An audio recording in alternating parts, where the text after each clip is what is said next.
Japan is a string of islands located in Far East Asia. Japan consists of 4 main islands, but there are thousands of smaller islands within the country.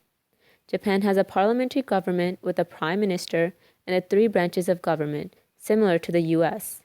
But it also has an emperor. This is the current emperor of Japan. The emperor has no real governmental power and is more of an image for the country. He will perform the ceremonial rituals as needed.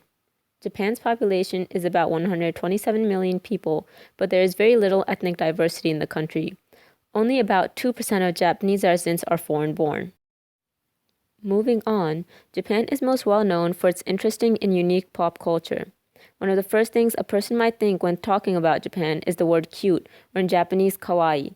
There's a trend of cute characters in schools, public transportations, and even police departments to create a less intimidating image and to convey messages in a more friendly manner, ultimately giving a feel of a more safe environment. Manga and anime is probably one of the most well-known aspects of Japanese pop culture. It's a popular animation style that usually has characters with large eyes and very exaggerated expressions. Anime is an animated cartoon usually based directly off of a manga, which is a Japanese comic. Japan's unique and diverse street fashion subculture is another eye-catching aspect adored around the world.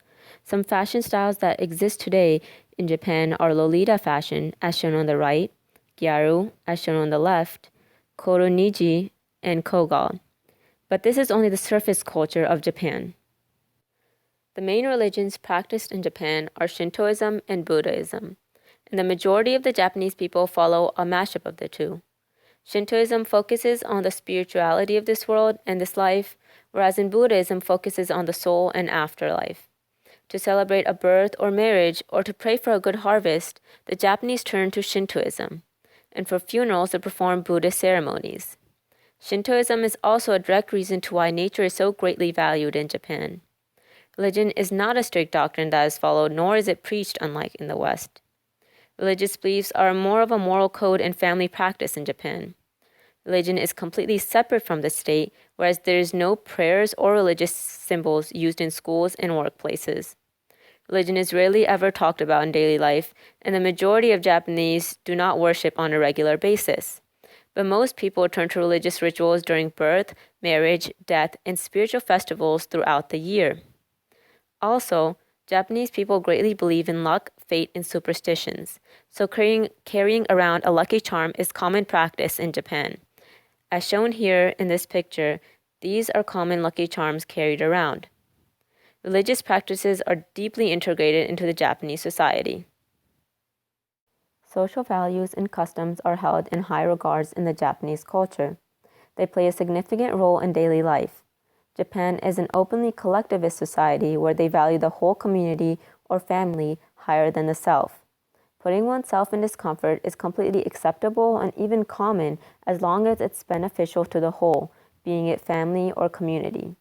So, as one goes through daily life, a Japanese person might think about how their actions reflect his or her family or community and would behave accordingly. Also, Japan is a fairly hierarchical society, where elders and those superior to you are shown great respect through speech and body language, such as using formal language and bowing when greeting. Other forms of respect shown in Japan include not being loud regardless of the situation, and being loud in public areas is thought of as highly rude behavior. Another important aspect of Japanese culture is their strong consciousness of in-group versus outside the group boundaries.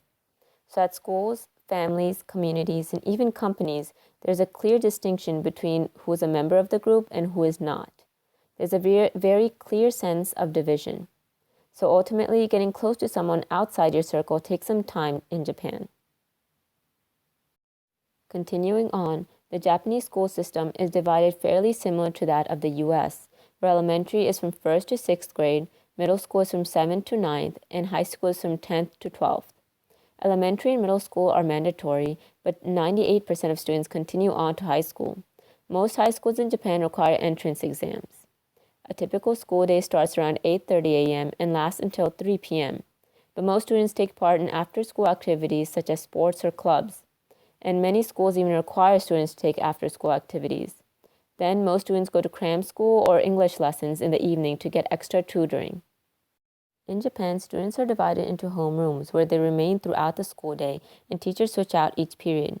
Students are assigned classroom chores where they are responsible to clean the classroom or do simple tasks asked by the teacher, such as collecting a test at the end of the period. Uniforms are common in most schools across Japan. Also, students eat in the classroom because most Japanese schools do not have cafeterias. The Japanese writing system has three different character sets called kanji, consisting of several thousands of Chinese characters, hiragana and katakana, which are two syllabaries of 46 characters each, together called kana. Japanese text can be written in two ways. One way is in horizontal rows from top to bottom of the page, similar to English, or in traditional Japanese style, which is in vertical columns from right to left. Both writing systems are used today in Japan.